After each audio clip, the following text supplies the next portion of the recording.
So depending on the kind of person you are, I think you're either going to find this video really boring or maybe really interesting. I don't know.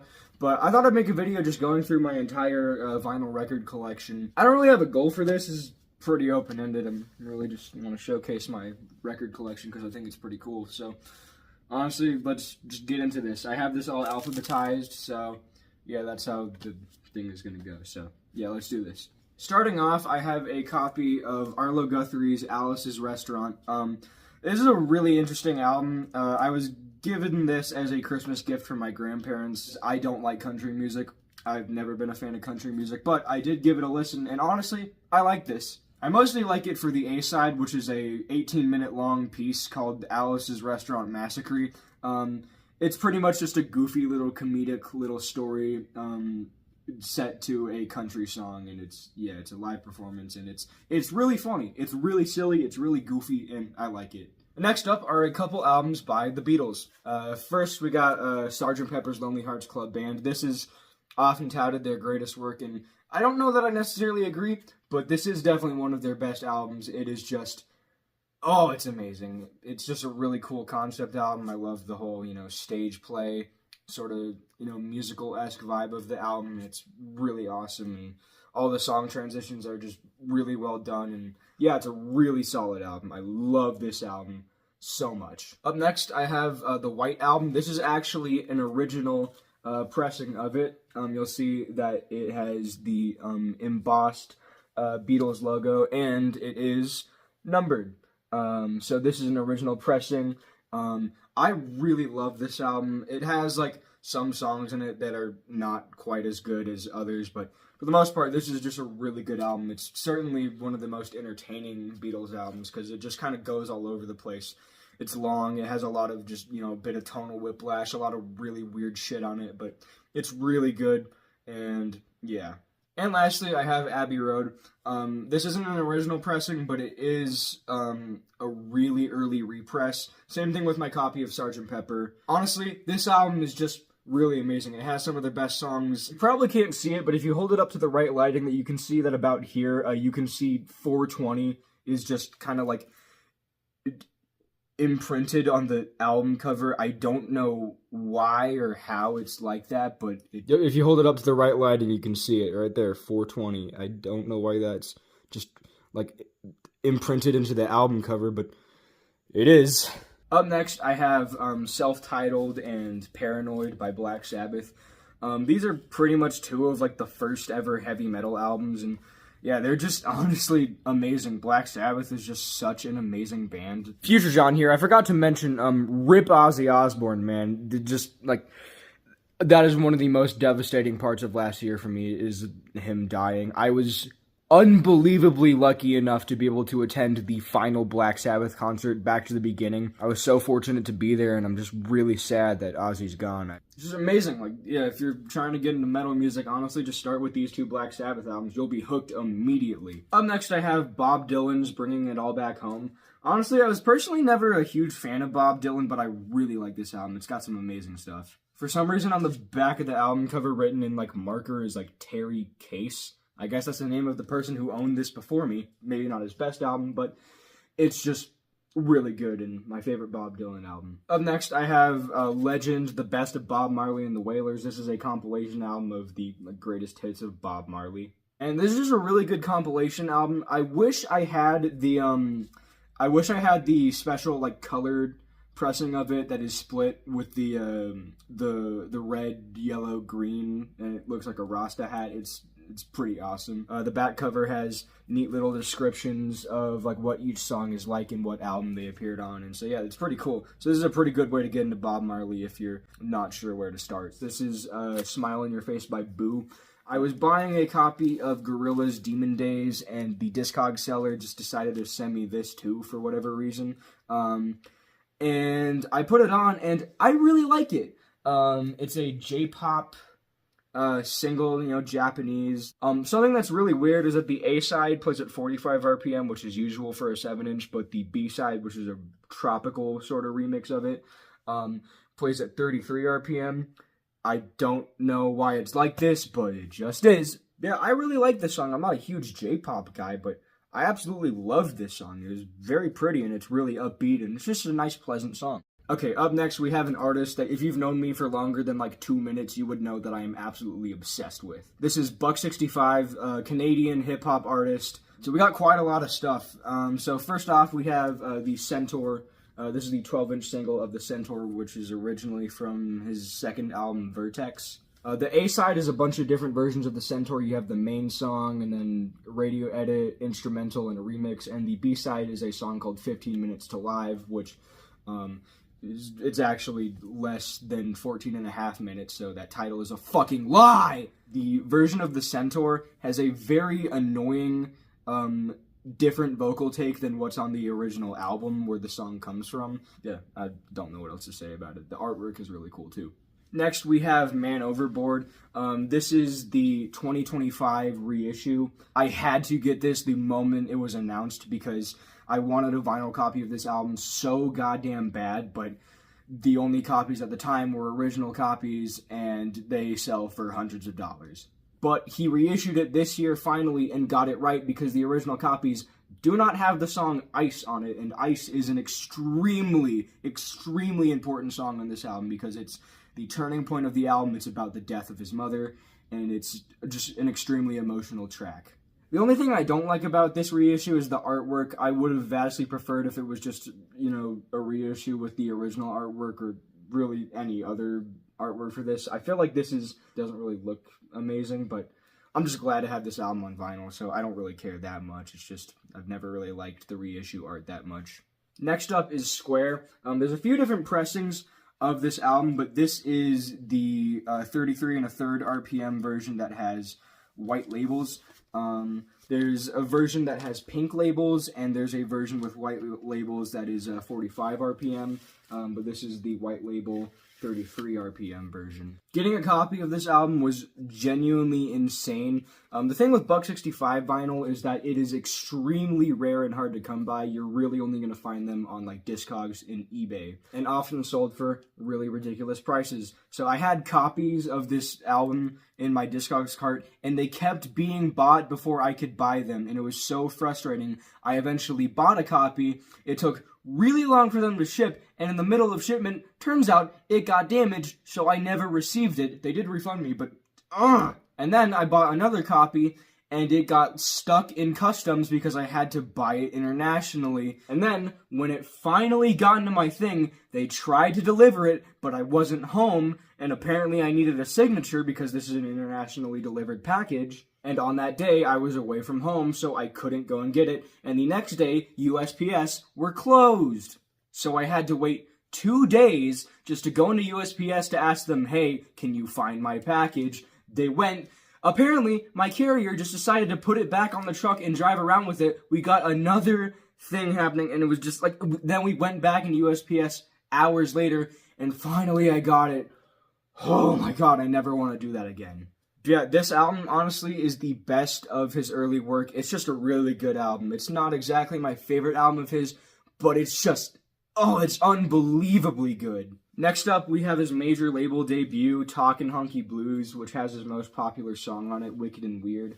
And this is an amazing album. It blends his hip-hop sound with elements of, like, country and folk, and it's so well done on this album. It's just so good. The unfortunate thing, however, is that my copy of this album has a really horrendous flaw. Turns out that the record has really bad imprint from the paper inner sleeves, and so whenever I play it on, like, 2 of the sides, there's a shh, shh, shh sound as it spins, and it fucking ruins the listening experience of the vinyl. And I spent fucking $80 on this, so I kind of got a little bit ripped off. Next up is the 12-inch single for Wicked and Weird. The strange thing about this 12-inch single is that on the A side, the normal version of Wicked and Weird is not, like, it's almost the same as what's on the album, but it's just, like, there's a lot of differences with it that are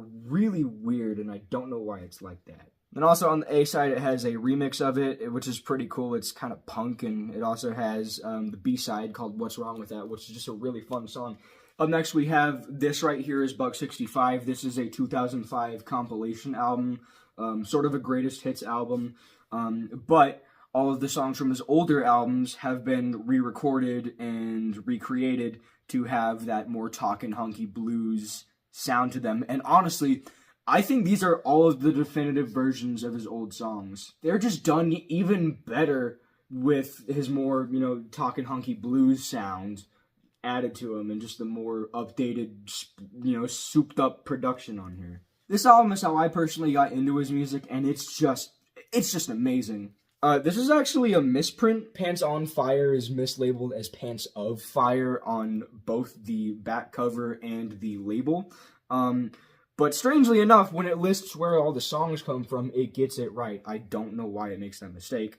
Up next is the 7-inch single for Kennedy Killed the Hat and the 10-inch picture disc single for Devil's Eyes. These are 2 tracks from his 2005 album Secret House Against the World, which is my favorite album of his, but unfortunately, it was never pressed on vinyl and likely is not going to because he doesn't own the rights to the master of the album.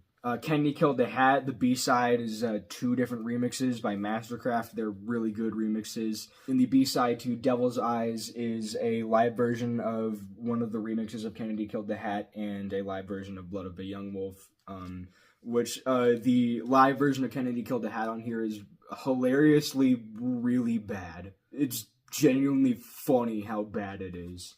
Alright, next up is 2007's Situation. This one is more of a return to hip-hop, but with a little bit of modern pop thrown in there too. This is just an amazing album. I've heard it's a concept album about the year 1957, but I can certainly see how some of the songs play into that theme. There's, literally a song called 1957, but I really just don't see how most of these songs connect to the year of 1957, other than it has, a lot of lyrics which have themes of, 1957, stuff, like music and culture and whatnot. Yeah, this is just an amazing album. It might be my second favorite album of his. It's just so unbelievably good. We have Bike for 3, More Heart Than Brains. This is a side project of his with a Belgian producer. I do not know how to say her real name at all because I don't speak Vietnamese. Yeah, this is a really amazing album. It has, these very electronic, shoegazy, just, EDM-esque instrumentals that are just really beautiful. And this album it's almost perfect, but it just doesn't, it falls a little bit flat in the middle. I've never really liked The Departure, First Embrace, and One More Time Forever. And the track MC Space, why the hell is this on here? The album is a really emotional album about, heartbreak and loss and grief and a lot of just stuff. It's really emotional, but MC Space comes along and it's whoa, it's 80s rap time. We're doing the 80s rap throwback with the lyrics and shit. It's just completely out of place. And also, the other day, I found out that this actually isn't an original song. It's a cover of a song by MC Shan, which only goes to make its inclusion even more weird. If you're gonna cover a song, why that one? And also, why is it not credited as a cover? It's almost a perfect album. It's just, there's a few songs that I just don't like as much. And finally, we have Keep Moving. This is his second newest album. He released an album called Do Not Bend 2 months ago, and it's pretty good. And this album is really good too. I will say I think the album is a little bit long. The whole third side is just kind of doesn't really need to be here, but other than that, it's just pretty good. He still has it in him to make good music, so that's awesome. Alright, up next I have Minecraft Volume Alpha and Volume Beta from C418. These are probably some of, if not the most iconic music video game soundtracks ever, and yeah, I completely understand why. These are just beautiful video game soundtrack. Perfect for Minecraft. It's just iconic. I think we all know it. It's just constantly beautiful, and I wish C418 still made music for the game. Not that I have anything wrong with Lena Raine and the new soundtrack composers for the game now, but it doesn't quite hit the same as C418. It's a colored pressing. It's red with fire splatter. It looks so cool. The Volume Alpha is a green translucent. But yeah, this is just, it looks and sounds just really good, and it's just an amazing soundtrack. Alright, up next I have probably the most infamous album of all time in my collection. Captain Beefheart and his Magic Band's Trout Mask Replica. It's often cited as the worst album ever made, and yeah, honestly, rightfully so. It is definitely an acquired taste. I don't really know how to describe this album. Like, you really gotta listen for yourself to understand, like, how strange and just funny this album is. It's like, if the word chaos was music, that's what this is. It's just chaotic, it's just confusing, and it's so good despite being, like, really bad. There's so many funny memes that spawn from this album. Fast and Bulbous, Neon Meat Dream of an Octofish. It's just such a timeless, classically, like, shit-posting album. And this was made in, like, the late 60s, so really goes to show how far shit-posting has come. Yeah. Up next, I have the self-titled album by The Cars, the debut album. This is just a really good album. It's pretty much like the first new wave album, really. The Cars are just a really good band. I want to own, like, maybe, like, Heartbeat City or Candio as well, but so far all I have is the self-titled album. And yeah, it's got some really good classics on here. Moving right along, we got a few albums by Deftones. Deftones are one of my favorite bands at the moment. I just love their stuff, and I want to get their full discography on vinyl. I have half of their albums. So yeah, starting with 1997's Around the Fur. This and their debut album, Adrenaline, are probably the closest to nu metal that they ever got, and it's why they're often labeled nu metal, even though they're really not. This album just packs such a tight punch, you know, it's iconic, the album cover, oh, that's hot. And just the music is just, it's so fucking heavy, and it's so sexy, it's so good. You know, My Own Summer, iconic, Labia, Rickets, the title track, Lotion, and Head Up with, you know, Sepultura singer featuring on it. Those are so aggressive. MX, that one's just, oh, it's so sexy, man. And, of course, the best song on this album, and one of their best songs, Be Quiet and Drive. We all know it. Iconic, beautiful, shoegazy, depressing, just, it's so good. Next, we got their biggest album, White Pony. We all know it. This one's iconic. It's easily their best album, objectively, like, hands down. I think this might actually be an original pressing of it. I'm not, or at least an old pressing, because it doesn't have the little voice line saying aortic ejection sounds blah blah blah at the end of Pink Maggot, like it does in the 20th anniversary version. But yeah, this album is just such amazing, you know. Fetish Sierra, whatever you call it, is just such a good opener. I do prefer the reissue version that has a Back to School on it. I know that a lot of Deftones fans hate that song, including the band themselves, because it's just Pink Maggot, but nu metal. But honestly, I really like it. It makes for a good opener, and it also kind of makes the album feel sort of thematic, because it has the same chorus as Pink Maggot, and Pink Maggot's the closer, and so it kind of ties the whole album as a bookend if you have that song on there. But it has like all of the best songs, you know, Digital Bath, Elite, RX Queen, Street Carp, super underrated, Teenager, probably the most underrated song on this one, or most overhated as well. Like, it's just so good. It's weird and electronic, but it's so beautiful. Just the best song that they've ever done in their entire discography, Pink Maggot. Oh, this is really just their best album. There's just not a single bad song on this album. It's just perfect. Next up, we have the self-titled album.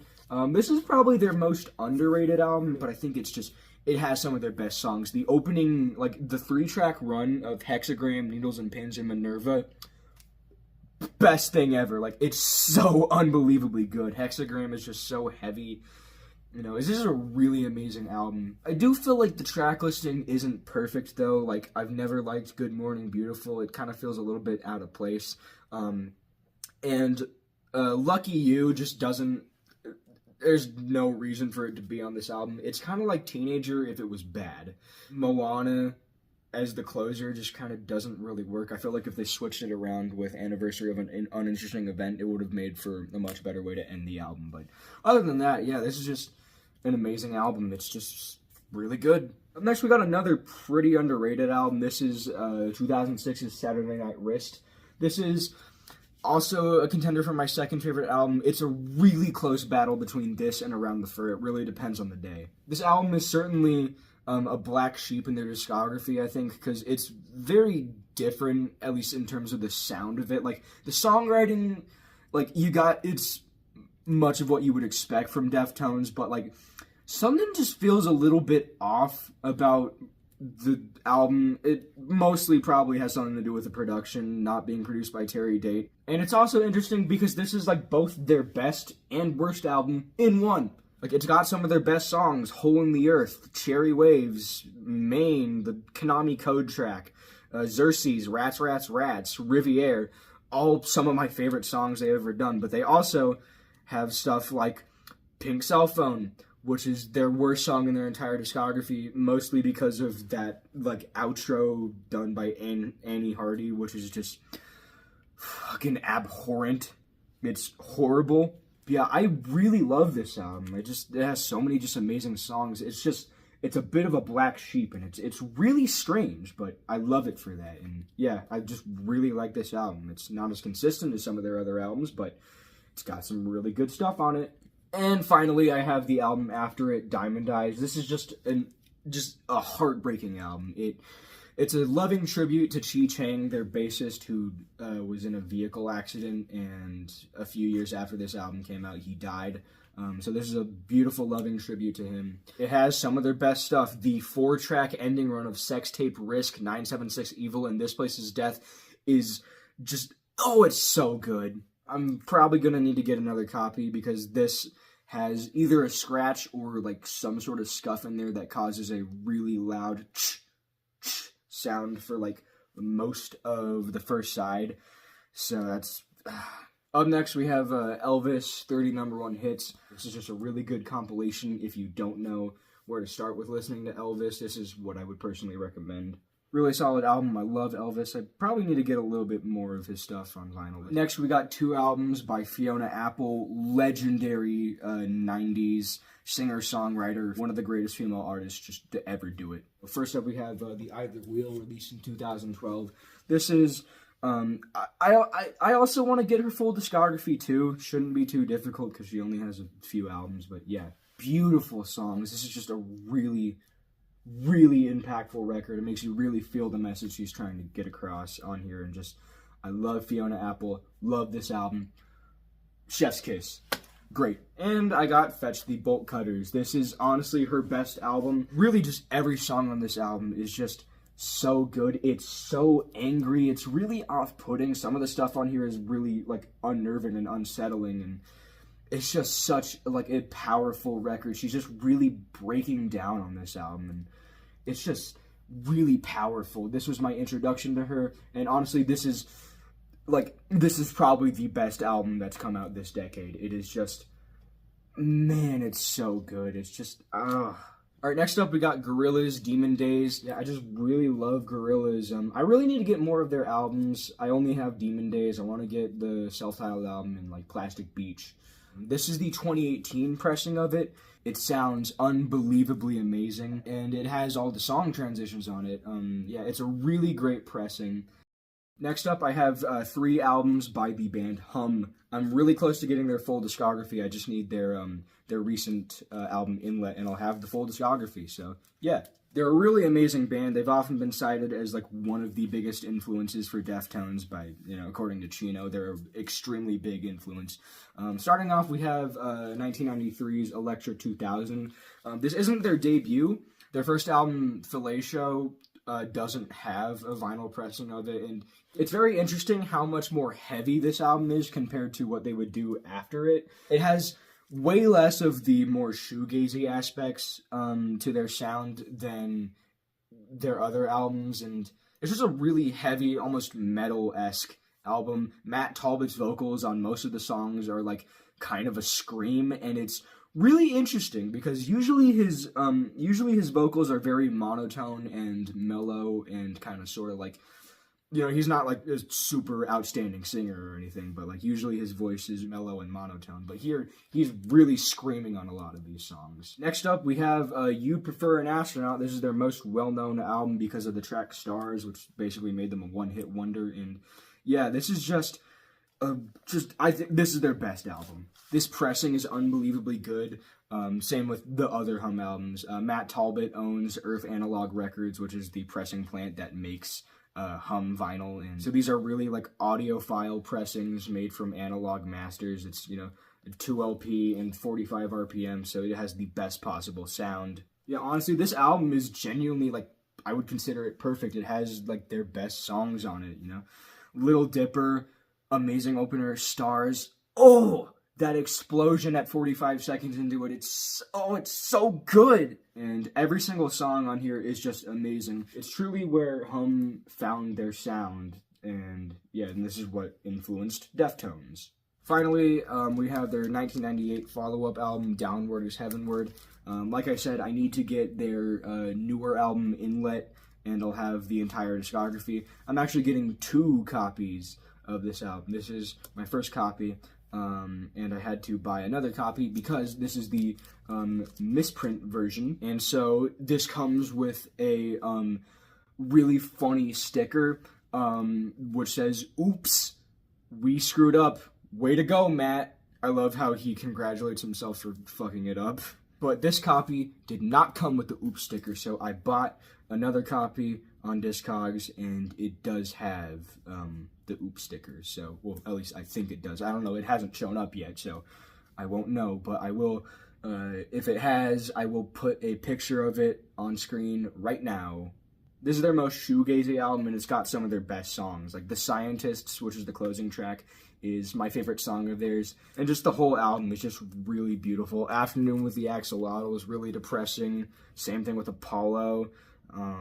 Coming Home is super heavy, and I love that one. It just, it rips. It just rips so hard. All right, next up, I have the second solo album by Smashing Pumpkins and A Perfect Circle guitarist James Iha. I've always loved the James Iha written and sung Smashing Pumpkins songs that are usually released as B-sides. This is his second solo album. I want to get Let It Come Down, his debut, because that's the better of the 2 albums, in my opinion. I was actually shocked when I found out that Waves is actually supposed to transition into Speed of Love. I didn't know this because on streaming it uses the US tracklist, which for some reason they switched it around, so Waves doesn't come before Speed of Love, so it fades out before it reaches the end, which makes no sense, and there's a lot of weird differences with the tracklist. But the vinyl uses the original Japanese tracklist and the far superior running order of the album. Next is Jimi Hendrix's Band of Gypsies.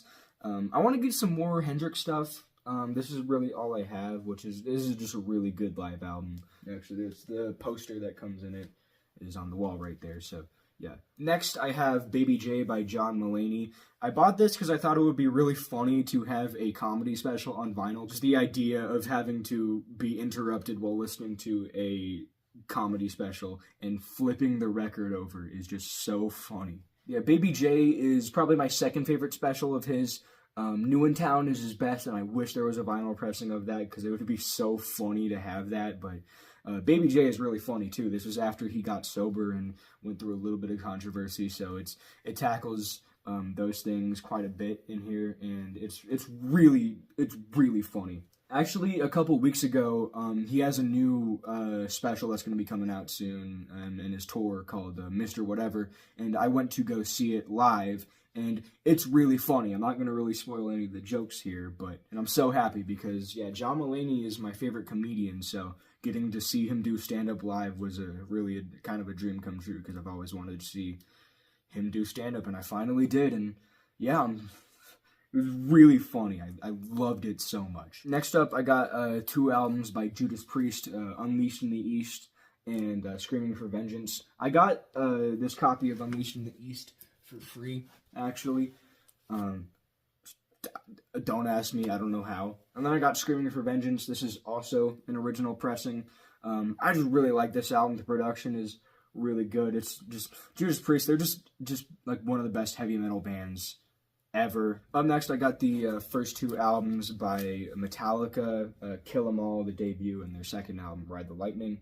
Pioneers of thrash metal, one of probably the greatest subgenre of metal. For a couple years I was in a thrash metal band, and it actually got me in a movie about Metallica superfans called Metallica Saved My Life. I don't know if you've seen it or not, but I am in that movie, and I got to walk the red carpet, and I met the band. Really amazing albums. I feel like Kill 'Em All is, honestly, it's got some songs on there that I don't really care for that much. Whereas Ride the Lightning is an extremely, extremely consistent album. It's perfect. It's probably the greatest thrash metal album ever. I want to get Master of Puppets at some point, because that one's also just perfect too. But all right, next up is an extremely, just really obscure underground band that I highly doubt any of you have ever heard of before. They're called Nirvana. Don't know if you've ever heard of them. I want to get their full discography. I just need like In Utero, Bleach, and Incesticide, and I have like all of the main albums. And yeah, I have Nevermind, 1991. Got all the hits, all the songs that everyone knows. The production on here is it's so good. It's so crisp, and it's just amazing. It's so obvious why they became the most popular grunge band, because their stuff is just so flawlessly done. Next up, I got Live at the Paramount. It is a really good live album. Next up, I have Blizzard of Oz by Ozzy Osbourne. This is just an amazing metal album. Randy Rhoads was probably my biggest inspiration for guitar. Rest in peace. And yeah, I love this album so much. So many just so iconic songs on here, and rest in peace, Ozzy. I was lucky enough to be at the final Black Sabbath Ozzy show, as future me mentioned. Wait. How did you know that? Actually, it's quite simple. Past John took a break while filming it to go edit some of the stuff, and so now, as recording this, I have the knowledge of that, so I can say it again and do this funny little bit where future John interacts. Oh, okay, I get. Okay, I get it. Up next is the first record I ever got in my collection. Pantera, A Decade of Domination. I don't really like it as much as the other compilations I own because it's only 3 sides, and there's just some really weird song choices on here. Alright, up next I got 2 albums by Pearl Jam. First is the debut album, 10. This is probably one of my favorite grunge albums ever. I need to get another copy of this, though, because this copy, I scratched it at some point, and so it skips during Why Go, so I'm probably going to need to get another copy at some point. Man, just the first half of the album is just hit after hit after hit after hit. Next, we got Versus, their second album. This one is really underrated. It has like some of their best songs on it. Go, Indifference, actually, I don't know. That might be it. Pretty much the whole album is just really good. It has some of their best songs, but it also has some songs that kind of suck. Like, I can't stand Glorified G. The riff is just really weird. Blood. I like Blood, but at the same time, I kind of don't. It's weird and almost disco. And Rearview Mirror is, like, it's the best song on the album, but I've always hated the main riff. It's so weird sounding, and not in a good way. It packs a really tight punch. Got some of their most underrated songs on here. It's definitely not as good as 10, but I mean, I don't know. This album is just superb too, and I really want to get Vitalogy. It's still a really good album. Alright, next I got a few albums by another one of my favorite bands, Pink Floyd. First I have Ummagumma. This is usually considered their worst album, and yeah, it's definitely, like, not good. And there's some decent experiments with the studio tracks, but there's also several species of small furry animals gathered together in a cave and grooving with a pict. That exists too, and yeah, I don't know, just the whole studio part of the album is just not very good. Next we got Atom Heart Mother. This is an old pressing that actually has a logo for the album, which I've never really seen before except for on this copy of the album. Yeah, this is a really good album. It's got some amazing songs. I love the title track, which is the entirety of side 1, and it's quite a neat little album. Definitely a good sign of things to come, I would say. Alright, next up I have an original pressing of Metal. This album is just probably the best thing they've done up to this point. Echoes one of their best songs, and pretty much the whole album is really good. I even like Seamus. I mean, it's not very good, but like it's kind of funny. Here's a fun fact: did you know that the album cover to this is actually the inside of an ear? If you open the gatefold and look at it on its side, you can see it. Oh God, check out that seam split. That's terrible. Oh, that goes down the entire thing. Next up is the 50th anniversary reissue of Dark Side of the Moon. I mean, this really is, I think, their best album. It's just honestly a perfect album. Beautiful concepts, beautiful songs. Everything about this album is just perfect. It's probably the greatest like prog rock masterpiece ever created. Don't really know what else to say about this that hasn't already been said. It's pretty much unanimously understood how good this album is. It's perfect. Up next, I have Wish You Were Here. This is just another amazing album. I mean, there's not really that many like Pink Floyd albums that aren't that good. And this album is just amazing. I don't really consider it better than Dark Side of the Moon, but I mean, Shine On You Crazy Diamond is like maybe their best song. I don't know. There's really good stuff on this one too, and yeah, this is a pretty good pressing, and it sounds quite good. Up next, I have Animals. I absolutely love Animals. Pretty much everyone in the Pink Floyd fan base has said this already, but this is probably their most underrated album. Album's super immersive and really just good political commentary. I love how upon opening the gatefold, you see that this is actually just a really big image, so it bleeds through on the side and the back cover. I always love gatefolds that do this. It's just so cool. I only have a couple that do this, though, so this is one of them, and yeah, I really like it. And finally, I have The Wall. This is one of the first records I ever got in my collection. I think it was the third. And yeah, I just really love this album. For a while, this was my favorite Pink Floyd album and my favorite album of all time. Yeah, honestly, this is just one of their greatest albums ever. It's just so unbelievably good. The production on this is insanely immersive. The concept is genius. I'm probably going to have to get another copy. This one holds sentimental value, so I'm not going to be selling it or anything. Plus, it was a gift from my grandparents, so that would kind of be a middle finger to sell it. But due to my terrible handling skills when I was new to records, and also a lot of other reasons, I didn't have a good record player and whatnot, so this thing is scratched to hell. So there's really bad surface noise and clicks and pops on this thing, but, I mean, what can you do? I was not very good at using vinyl records and handling them and taking care of them properly, so. Alright, next up is While I Run Empty by Poison by Ivy. Poison by Ivy, I've never heard of this guy. He seems to make pretty good music, you know. I don't know, like, I like this a good amount. Okay, fine. I'll admit, this is my album. You all know this. Damn it! I really thought I could get away with self-promotion on this one. Fuck! Yeah, I think it's just awesome that I own my own album on vinyl. This was a dream of mine for a while, and it doesn't sound perfect. Like, there's a lot of surface noise, and there's a pretty glaring flaw with the pressing. Actually, two. One is that for some reason the panning is flipped, so everything that's in the right channel is in the left channel, and everything in the left channel is in the right channel. It's not really too big of a deal, but it's kind of odd. But the big issue I have with the sound quality of this is whenever there's a particularly loud drum part, it gets like really weirdly clicky, and it sounds weird and not good. I think it probably has something to do with, you know, whoever did the lathe cutting of this, because I didn't really get this from like Elastic Stage or Kanaki or those sites. I got it from some dude on Etsy. Up next, we got a bunch of albums by Radiohead, one of my favorite bands. I'm really close to owning their full discography. I just need Pablo Honey and King of Limbs, and I'll have the full discography. So up first, we got The Bends. Bends is a really good album. It's kind of underrated, I guess. I don't know. It's got some really good songs on it, but it's not one of my favorites. Mostly just not a big fan of the production on this album. It sounds like kind of weirdly flat, and it sounds good, but I don't know.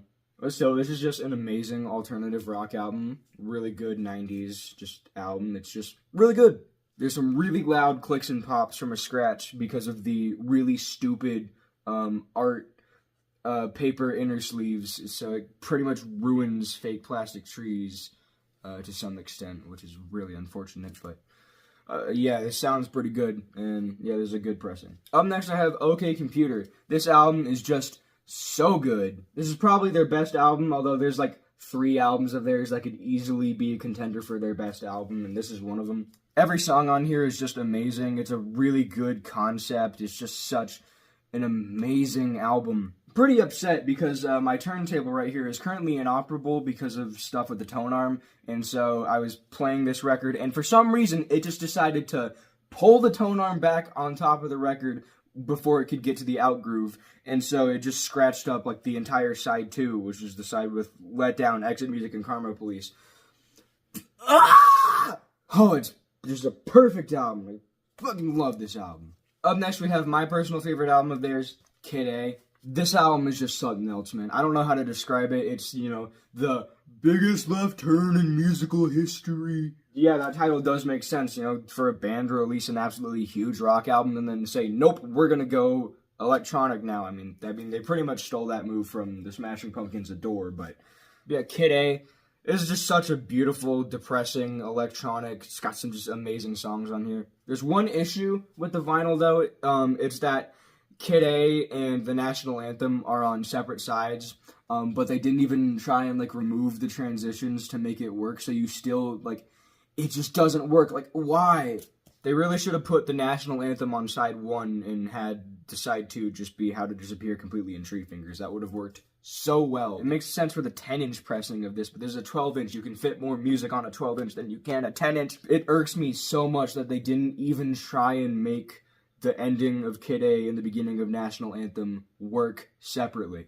It pisses me off so much, but other than that, yeah, perfect album, best Radiohead album, one of the best albums of all time. Next up, I have Amnesiac, or as dipshits call it, Kid A B-sides. A lot more raw, a lot more rock, and it's a lot weirder than Kid A. Personally, I love Amnesiac, and this pressing is pretty good.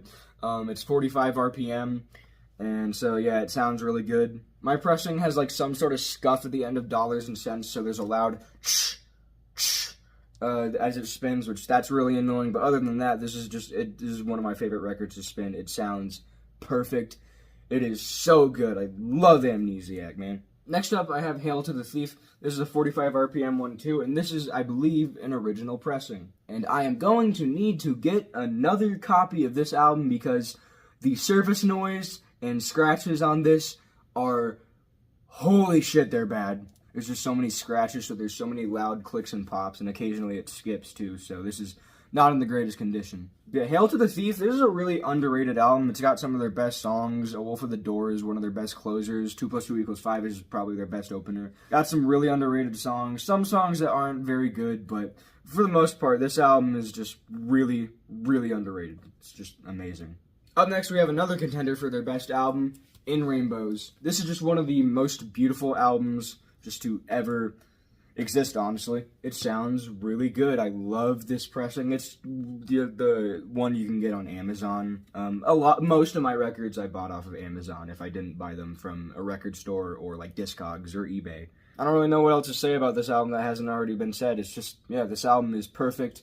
It is unbelievably beautiful. And yeah. Finally, we got their final album so far, A Moon-Shaped Pool. It's a very depressing album. Some songs in here I don't really care that much for, like Identikit and The Numbers, but most of the songs on here are just amazing, and this is just a really amazing album. And if this is the final Radiohead album and they never make another album, honestly, I think this is a really good note to go out on. This is just very beautiful, very sad album, and also I really want to highlight the album cover for this. It's just so unbelievably beautiful. I love this album cover so much. Alright, next up we have Triple Black by Rot. This is another one I got for free. I got it at the Daybreak Records yard sale, and they just like, I don't remember exactly how, but they were like, you can also, if you want, you can get this free thrash metal album. Of all of the records in my collection, this is the only record in my collection that I have never ever played before. I don't know. I don't know if this is good or if it's not good. I don't know. The album cover is kind of cool. I've never played this album ever, so I don't know if it's good or not. So you can decide that for yourself. I don't know. Next, I have Royal Bliss's self-titled. My neighbor gave me this for free. Yeah, I don't know. This album is it's okay. There's like one good song on there, but I don't know. It's just kind of generic and a little bit mid. It's not the worst thing ever, though. Yeah. All right. Up next, I have another like most infamous album ever. This is the Shaggs Philosophy of the World. This album is just really funny, because it's just so bad. My Pal Foot Foot is just probably just like the worst thing ever created, but it's fucking beautiful. It's so bad, it's beautiful. You know, do we ever find out where Foot Foot is? Like, they still don't know. Yeah, this album is just, like, it's terrible. It's simply not good. But there are traces of something that could be really good here. And there is, like, a sort of posthumous release, second album by them that actually does have them playing music that sounds good.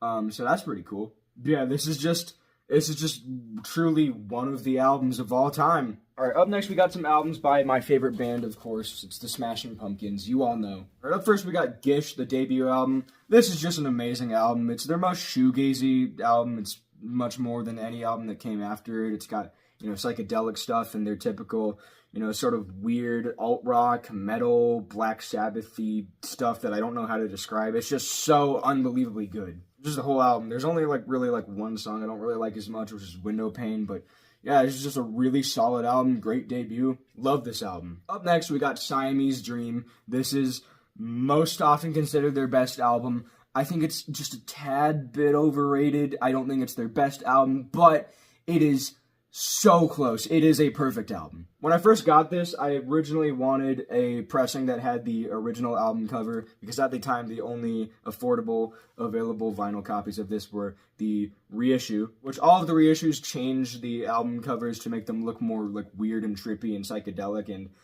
I really don't like it for Siamese Dream. I've definitely warmed up to it, but it's just kind of weird compared to the original. And I bought a copy that I thought was an official original copy, but actually turns out it was a bootleg. And it had a really funny typo where the bootleg was just so bad that it said, produced by Butch Vig and Billy E. Organ. Yeah, this album is really just a perfect album. It's amazing. I want to get the new reissue that does have the original album cover because that happened last year. And also because there's a same thing with my Amnesiac vinyl. There's like a scuff at the end of the side that has Soma on it. So there's a sound. Yeah, I love Siamese Dream. Great album. Perfect album. Love it. Next up, I have Pisces Iscariot, the B-side record to Siamese Dream. This is a pretty good. Yeah, I got some good B-sides. Some of them are not as good, but there's some really good stuff on here. Okay, here we have it. You already know what's coming. Melancholy and the Infinite Sadness. If you've known me for longer than 2 minutes, you would know two things. One, I'm obsessed with Buck 65. Two, this is my favorite album of all time. I've just gushed about this album constantly, and I still will, baby. This is the greatest work of art, I think, just ever. It's just the greatest double album ever. The narrative it tells is so beautiful. Just the emotional arc of all the songs, it's so perfect. It's just such a beautiful and cathartic and just awe-inspiring listen. If you really have the time to spare, listen to the entire album in one sitting. It is just the most beautiful experience ever. This album has helped me get through bad times, good times, everything in between. I just don't know where I'd be without this album. I've had this record for 2 years now, and it's still just my favorite thing that I own. I love this album so much. Every song on it is just perfect. It just makes me so emotional even thinking about it. My two current holy grails of vinyl collecting are an original pressing of this. The original copies are 3 LPs instead of this 4 LP box set, and they have a completely different track list, which is kind of fucked, but they also have 2 bonus tracks and the original artwork, so yeah. But they're really rare and expensive to get a legitimate original copy of this album. But if I ever get $1,000, I'm probably going to spend that on an original copy of this album. My other holy grail is to get the Aeroplane Flies High, the B-side box set to this album. I have the CD box set of it, but I really want to hear some of these songs on vinyl, man. But like with Melancholy, finding a vinyl copy of the Aeroplane Flies High is really rare and expensive. And so yeah, whenever I get $1,000, I might also spend a little bit of that on this too. Yeah, Melancholy, I don't really know what else to say that I haven't already said about this album. It's just beautiful. It's perfect. It's just the greatest work of art ever made. It's just a perfect album. I love it so much. The artwork of the album is really beautiful. I really like the reissue artwork with all of this new added stuff. It's not as good and iconic as the original album cover, but just all the art of like this stuff and all of the records and the booklets, and it's just such beautiful presentation. You can tell that so much love was put into making this box set reissue just feel so perfect, and it really is. Up next, we have Adore. This is probably the most underrated album of theirs. Like I said, Radiohead pretty much stole the move of doing a quiet, sad electronic album after releasing their huge rock album. I mean, I don't know that they actually did steal it, but I mean, so awfully similar. Adore is just an unbelievably sad album. It's just soul-crushing. Every song on it is just so emotionally devastating, except for, like, 2 of them. Yeah, I just really love this album. It's, just one of the most beautiful albums I've ever heard. And certainly the most underrated album in their entire discography. It's just, I love this album. Up next, we got Machina 1, The Machines of God. This is the reissue, remaster of it. I don't really like the remaster that much. For some songs, there's like no audible difference between them, and for others, it's terrible. They re-recorded some of the stuff, and some of the mixing choices are really weird. Like Try, Try, Try sounds a lot thinner and like more shrill. The Imploding Voice just sounds really weird. Same with This Time. They completely butchered Age of Innocence. That bridge with the big guitar blast is just completely neutered in the remaster. And the most baffling change is that they removed the piano and spoken word interlude in Glass and the Ghost Children and replaced it with white noise. Yeah, I'm not really a huge fan of the remaster, if I can be quite frank about it, but I'm really glad I own this album. It's quite a bit of a mixed bag. It's got some of their best and some of their worst songs on it, but yeah. And finally, for the Smashing Pumpkins, we got Autumn. I bought this at a record store because there was nothing else that I saw by any band that I particularly liked. And you can really tell because I don't like this album. I'm pretty glad I own it. I think having the album cover, just for that alone, I think it's very beautiful. This is another instance of the cover and the, gatefold opening up and it blending seamlessly. There's some pretty good stuff on this, but for the most part, I just don't really like any Modern Pumpkins album. I mean, their newer one, A Gory Mory May, is pretty good, but I don't know. I don't really like the sound of their new music. It's way too long. It's supposed to be a sequel to Melancholy. Not even close. Not even, like, remotely close to being even as close to as good as that album is. For every half-decent song on this album, there's, like, 10 that are just fucking, just, like, makes you want to rip your ears off. I do not like this album, but it's neat that I own this on vinyl, and yeah. Alright, next up we have Sophia Isella's I Can Be Your Mother EP with the B-side being a bunch of singles. I don't know if you can see it, but this is the only record in my collection that is autographed. You can kind of see it. I bought it at the merch table at her concert at Kilby Court that I went to with an ex of mine. And I remember it being an unbelievably good concert, and yeah. I met her at the meet and greet after it, and she was really nice, and yeah. I like this. It's a pretty good EP. Reminds me a lot of Fiona Apple. Alright, we're getting pretty close to the end here. This is Chamber of Absolution by 3 Sizes Too Big. I don't really know anything about this band. I love this album, though. It's pretty good, there's some pretty good stuff.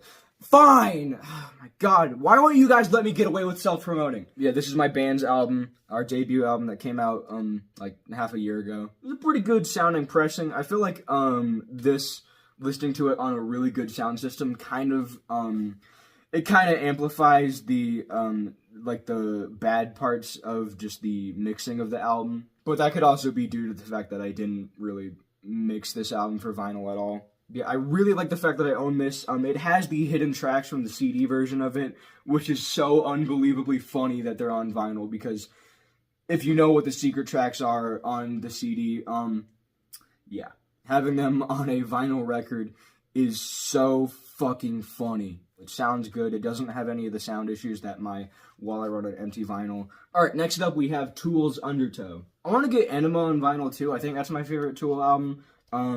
But Undertow is really good too. Got some just absolutely killer heavy songs on here. Some really good stuff on here. It also has Disgustipated, which is truly one of the songs of all time. These are the cries of the carrots.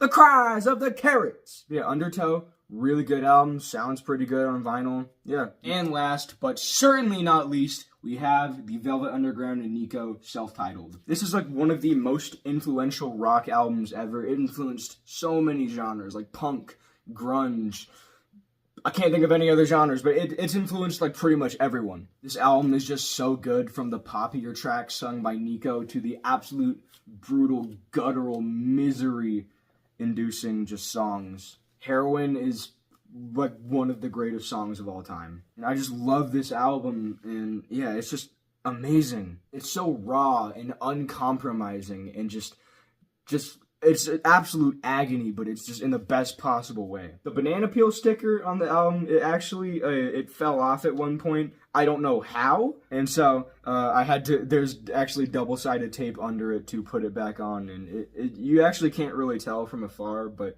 if you get up close, you can kind of see where there's double-sided tape under it. Yeah, this is just one of the greatest albums ever made. I love this album so much.